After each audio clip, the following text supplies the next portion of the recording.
Welcome, ladies and gentlemen. Furiosa test screened, and my eyes and ears in the wood that is Holly have informed me of what the plot is like, the movie just generally, whether it was good, whether it was bad. Maybe there's a Mad Max tease, who knows? So I'm going to tell you, as I always do here on the channel, at great risk to myself, because I love a copyright claim every now and then, these people. So it was good. People really liked this movie, by the way. It was a very positive test screen. Very positive test screen. Now, look, I'm not going to convince you people that wander into this channel and go, who are you? You don't know what you're talking about. I don't care. Be gone if you're not interested. It's fine.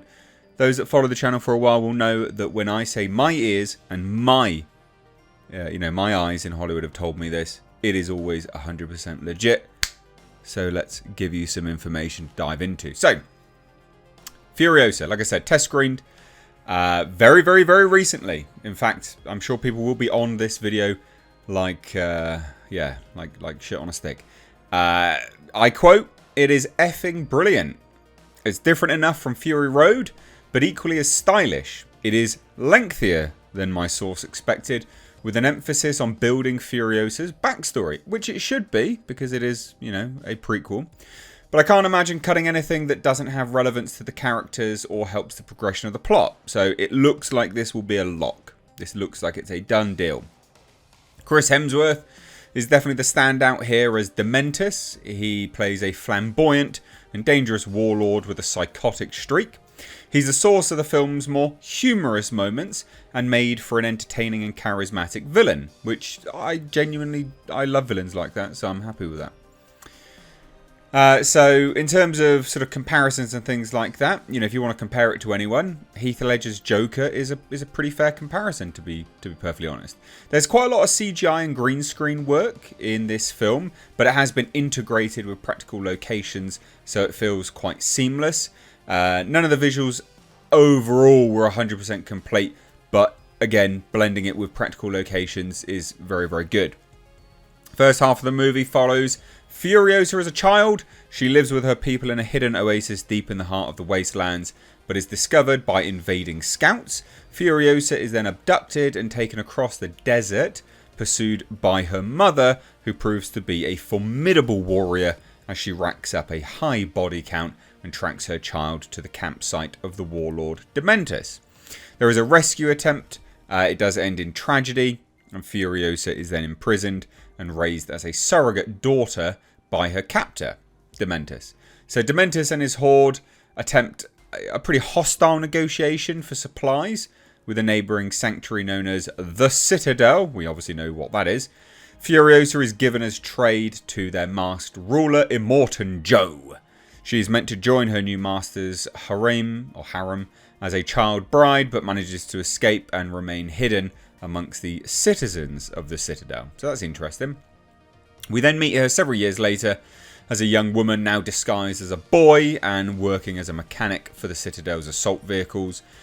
Here she meets a noble road warrior, not the one that we know of, but it is the driver of the Citadel's newly customized war rig. It's a man by the name of Praetorian Jack. He takes Furiosa under his wing with the premise of training her and eventually giving her the skills and tools to find her way home. So the movie isn't as relentlessly paced as Fury Road, but it is very stylized, and it's got lots of stylized violence, very action-packed set pieces. They're still present, so very reminiscent Fury Road there. There's a fantastic action sequence involving an attack on a heavily armed convoy that has some imaginative mayhem on display, and the performances were terrific across the board. But apparently it is Hemsworth's show. He steals the show completely. Strong continuation of George Miller's universe, and my source genuinely thinks fans are going to love it. So Mad Max, is he in the film? Mad Max has a very small cameo. You see him from a distance, overlooking the aftermath of a pursuit.